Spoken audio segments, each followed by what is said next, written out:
Halo Sinekrip, balik lagi sama gua Rashid Hari, yang kali ini bakalan sekali lagi ngebahas film yang baru minggu ini tayang di bioskop ya, yaitu ada installment terbarunya Transformer yang berjudul Transformers One. Tapi beda kayak film-film Transformers yang terkenal belakangan ini, Transformers One tuh formatnya animasi. Ini adalah film Transformers animasi pertama yang diproduksi sama Michael Bay. Yang diproduksi sama Michael Bay ya. Kalau yang bukan diproduksi sama Michael Bay sebenarnya udah ada tuh film Transformers tahun 86 itu kan animasi juga, dan seingat gue itu adalah film layar lebar Transformers pertama. Nah tapi setelah itu yang muncul kan seperti kita tahu, habis diambil alih sama Michael Bay semuanya live action. Well, kalau ngomongin popularitas Transformers sih emang udah nggak sekencang dulu ya. Bisa lu cek juga sih, sejak 3 film terakhir udah nggak ada yang tembus $1 billion kan. Termasuk yang dibikin sama Bay sendiri, Transformers The Last Knight itu cuma dapat 600 juta. Terus yang 2 terakhir Bumblebee sama Rise of the Beast bahkan nggak tembus 500 juta. Film Transformers nih udah bukan lagi jaminan lah orang-orang buat datang rame-rame ke bioskop. Orang udah nggak seantusias dulu lagi. Apalagi di Transformers One ini ya, karena ini animasi. Bukan apa-apa nih, karena harus diakuin emang masih banyak stigma yang ngomong kalau oke, animasi mah ini tontonan bocil. Gua orang dewasa, remaja gitu nggak pengen nonton, kan masih banyak stigma itu. Mungkin tuh juga yang dipikirin sama beberapa di antara kalian, gue nggak tahu ya. Tapi andaikan lu mikir seperti itu, tolong hilangkan stigma tidak berdasar itu, karena sayang banget. Misalkan lu ngelewatin Transformers One karena lu berpikir animasi cuman buat bocil. Soalnya ini film keren. Satu hal yang sering dikritik nih soal film Transformers, terutama yang dipegang sama Michael Bay itu kan adalah urusan drama ya. Karakter manusianya ada, tapi annoying semua.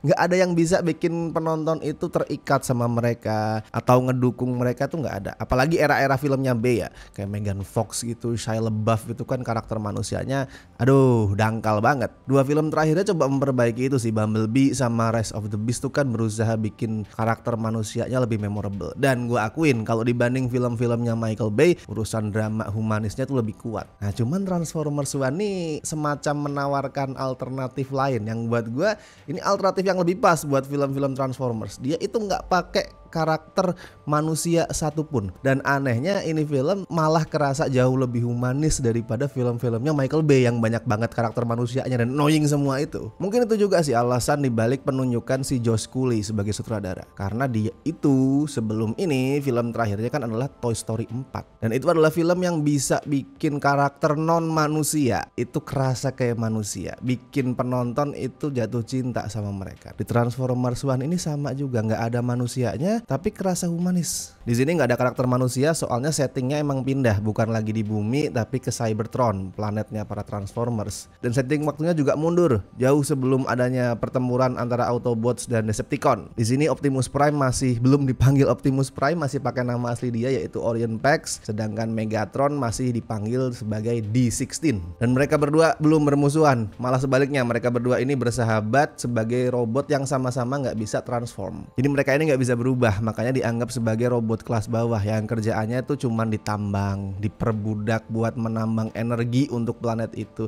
Mereka nggak bisa berubah karena ini mereka nggak punya yang namanya T-Cog, itu istilahnya kalau di franchise Transformers. Kepanjangannya Transforming Cog, itu adalah semacam apa sih, gear ya, roda gigi yang dipasang di dadanya para robot itu, dan T-Cog itu yang bikin para Transformers bisa transform. Nah Orion Pax sama D16 tuh nggak punya T-Cog itu sejak mereka lahir. Menarik sih gue ngeliat dinamikanya Orion sama D16 di sini, karena kita udah tahu nih mereka berdua suatu hari kelak itu bakalan bermusuhan ya, tapi di sini mereka sahabat kental banget. Itu ngingetin gua ke dinamikanya itu Charles Xavier sama Eric, Profesor X sama Magneto di X-Men kan sama tuh. Awalnya mereka tuh bersahabat, sama-sama ngerasa punya latar belakang yang mirip sebagai mutant yang ditindas sama manusia, orang-orang terpinggirkan. Nah di sini sama sih, si Orion Pax sama D16 tuh juga sebagai robot yang tertindas, mereka jadi bersatu. Mereka jadi pengen saling menguatkan sebelum akhirnya nanti perbedaan ideologi itu memecahkan mereka berdua. Itu menarik dinamikanya, walaupun gue ngelihat skripnya itu kayak kurang mulus buat nampilin transformasi si D16 jadi Megatron. Buat gue tuh belum terlalu smooth lah, masih bikin gue bertanya-tanya, tunggu dulu, ini kenapa bisa se ekstrim ini perubahannya. Gue paham sih nantinya si Megatron bisa berubah se ekstrim itu, salah satunya emang karena dia mendadak dapat kekuatan yang besar, jadi dia tuh corrupted by his own power. I I know, tapi tetap aja kerasa agak kurang smooth, kerasa serba mendadak semuanya. Tapi at least Transformers One ini ngingetin lah kalau rivalitas antara Optimus sama Megatron tuh bukan sebatas jahat versus baik kayak yang ditampilin Michael Bay ya, hitam putih banget.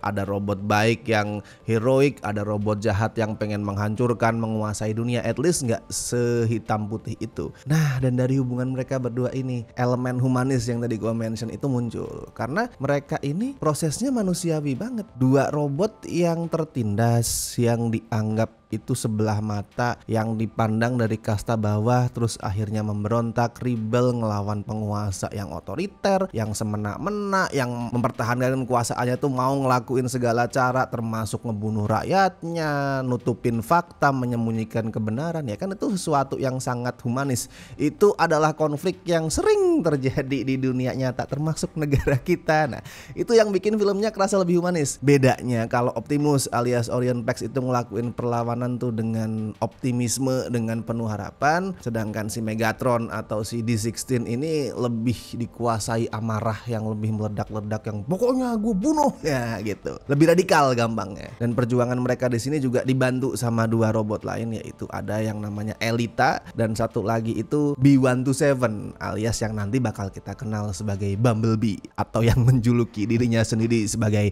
Badassatron. Itu anjir banget.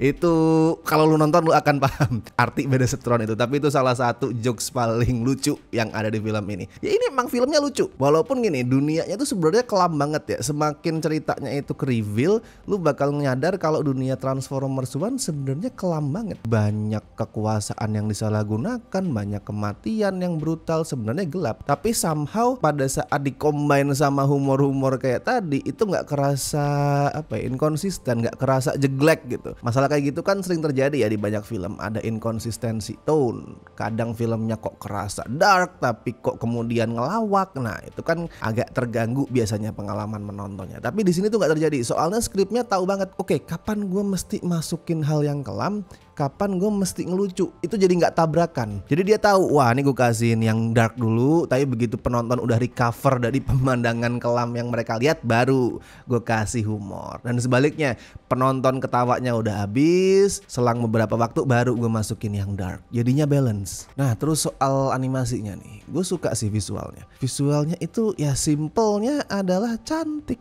indah.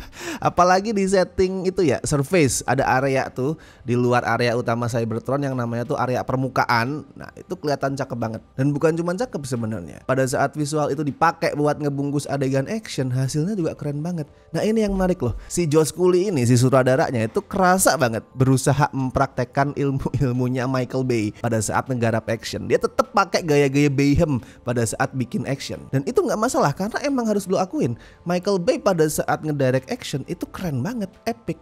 Masalah dia kan adalah pada saat ngehandle karakter manusia, ngehandle drama.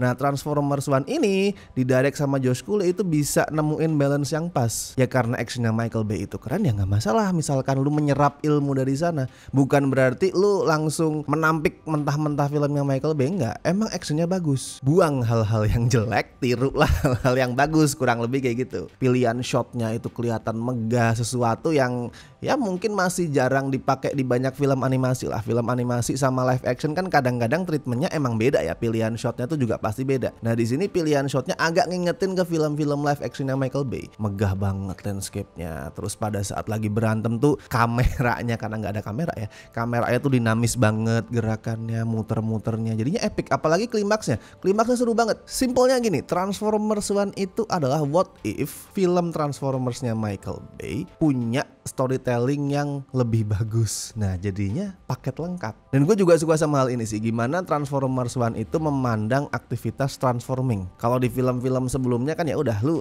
robot berubah menjadi apapun gitu ya, transforming itu hal yang biasa, cuman sebatas gaya-gayaan biar kelihatan keren. Itu yang bikin Transformers lebih keren daripada banyak franchise robot di luar sana, mereka bisa berubah. Nah, kalau di sini itu nggak cuman sebatas keren-kerenan doang, ini dipandang sebagai sebuah wujud kebebasan gitu. Kayak seorang robot robot yang bisa transform itu menandakan bahwa dia bebas untuk memilih menjadi apapun dalam hidup dia.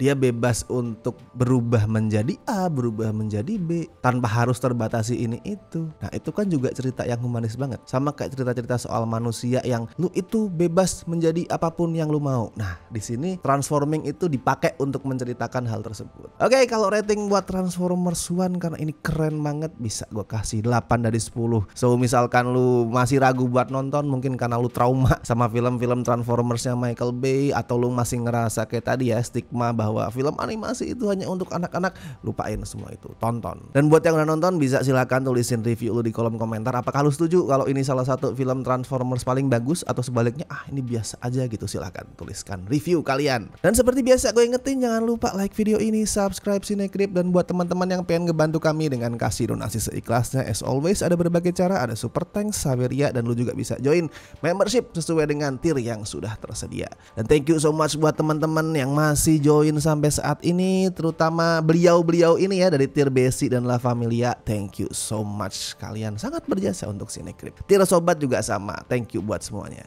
Oke, kalau gitu gue Rashid Hari, sampai ketemu di review-review berikutnya.